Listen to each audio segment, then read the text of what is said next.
नमस्कार मित्रों, मेरे मिथुन राशि वाले दर्शकों, मंगल देव का 2 अगस्त 2026 को गोचर परिवर्तन हो रहा है और आपकी ही राशि में यानी आपके प्रथम भाव में होने जा रहा है। अग्नि तत्व के स्वामी मंगल का वायु तत्व की मिथुन राशि में आना आपके जीवन में एक बहुत बड़ा भावनात्मक, इमोशनल और व्यवहारिक तूफान लेकर आने वाला रहेगा। मित्रों, यह एक ऐसा समय रहेगा जब 2 अगस्त 2026 को रात ठीक 10:59 पर आसमान में एक ऐसी घटना घटने जा रही है जो मिथुन राशि वालों की दुनिया हिलाकर रख देगी। लाल ग्रह मंगल, जो अग्नि और बारूद का प्रतीक होते हैं, वृषभ राशि को छोड़कर आपकी ही राशि मिथुन राशि, लग्न भाव फर्स्ट हाउस की वायु तत्वीय सीमा में प्रवेश करने जा रहे हैं। और जब आप ये सोचिए, ये अपने दिमाग में ये विचार लाइए कि जब भड़कती हुई आग हवा से मिलती है तो क्या बनता है। एक विनाशकारी वबंडर खड़ा हो जाएगा और 18 सितंबर तक ये 47 दिन मंगल आपकी खोपड़ी पर आकर बैठेंगे। आपका स्वभाव, आपका गुस्सा, आपका निर्णय लेने की क्षमता, सब कुछ बदलने वाला रहेगा। मित्रों, अब मंगल के जो 47 दिन का समय है, इसमें मंगल 2 बार नक्षत्र परिवर्तन भी करेंगे, तो यहीं आपको असली खेल यहीं से खत्म नहीं होगा, बल्कि यहाँ से एक शुरुआत भी होगी। यह जो नक्षत्र परिवर्तन होंगे, इस समय 2 सबसे खतरनाक और परिवर्तनकारी समय से गुजरेंगे। तो पहला होगा 12 अगस्त रात 10:42 पर मंगल जो है वो प्रवेश कर जाएंगे राहु के नक्षत्र आद्रा नक्षत्र में। तो यह और तूफान को बढ़ा देगा। तूफान का नक्षत्र होगा तो अचानक से कोई एक्सीडेंट, कोई सिर पर चोट, पार्टनर से भीषण विवाद और गुस्से में लिया एक फैसला आपकी जिंदगी को तबाह कर सकता है। तो आपको बहुत ही सावधान भी रहना होगा। वहीं 2 सितंबर को दोपहर 1:25 पर मंगल देव फिर नक्षत्र परिवर्तन करके पुनर्वसु नक्षत्र, जो कि देवगुरु बृहस्पति का नक्षत्र है, वहां आकर बैठेंगे। तो आपको राहत भी मिलेगी। बिखरी हुई चीज़ें जो आपके 2 अगस्त से 2 सितंबर तक बिखर गई थी, उनको वापस से आप समेटने का आपको एक मौका मिलेगा, एक अवसर मिलेगा। तो याद रखिए मिथुन राशि के दर्शकों, बुद्धिमत्ता और वाणी के प्रतीक आप हैं, लेकिन मंगल केवल शक्ति और आक्रामकता के कारण आपका दिमाग और आपका गुस्सा 7वें आसमान पर पहुंचा सकते हैं और आपस में टकरा भी सकते हैं। तो लग्न भाव में बैठे मंगल की 3 दृष्टियां आपके जीवन के 3 सबसे नाजुक भावों को निशाना भी बनाएंगी।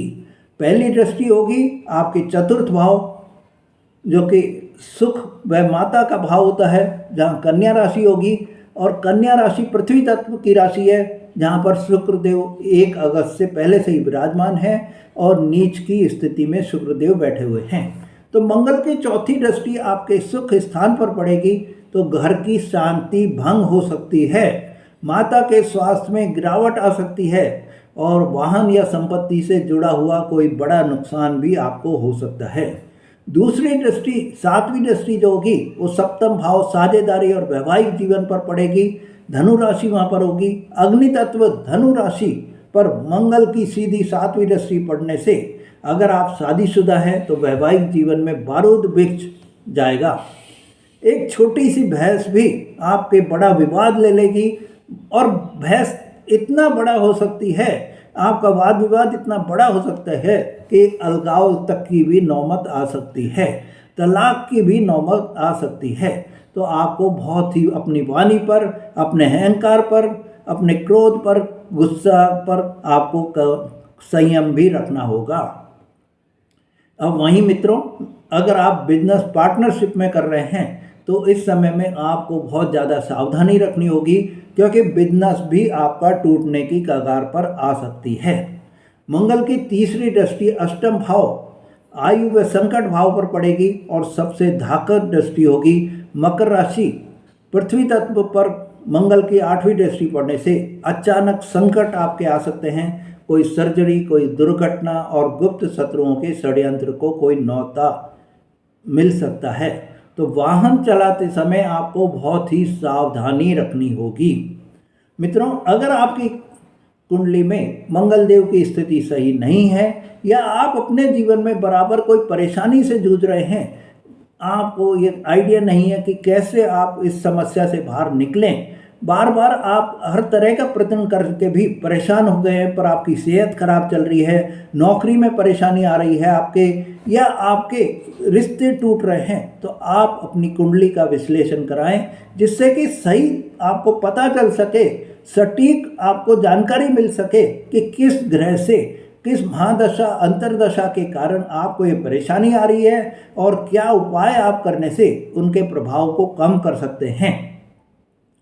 अब मित्रों, अगर आपकी जो है इस समय में आपको परेशानियां बराबर बनी हुई हैं, तो कुछ महा उपाय आपको, अत्यंत प्रभावी और अनोखे उपाय आपको बता रहा हूं, जिसको कि करने से मिथुन राशि वाले दर्शकों, आप इस भयंकर उग्र ऊर्जा को शांत करने में बहुत ही सहायक रहेंगे। तो पहला जो उपाय है वो आपको कांच और हरी सौंफ का ऊर्जा संतुलन वाला उपाय करना है। मंगलवार के दिन कांच के एक पारदर्शी जार में 100 ग्राम आप हरी सौंफ भरें और उसमें एक तांबे का सिक्का या तांबे का कोई तार या कोई भी चीज़ आप दबा दें और इसे अपनी बेडरूम की पूर्व दिशा, ईस्ट साइड में आपको रखना है। यह आपके दिमाग के अत्यधिक गुस्से और उग्रता को शांत रखेगा। दूसरा जो उपाय आपको करना है वो ये है कि सुगंधित जल से आपको स्नान करना है।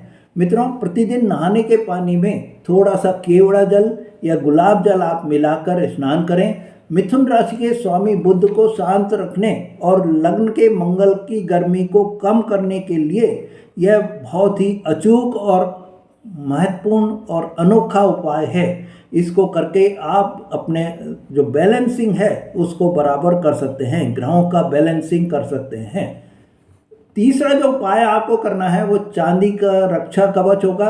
अपने पर्स या जेब में एक ठोस चांदी की छोटी सी गोली हमेशा अपने पास में रखें।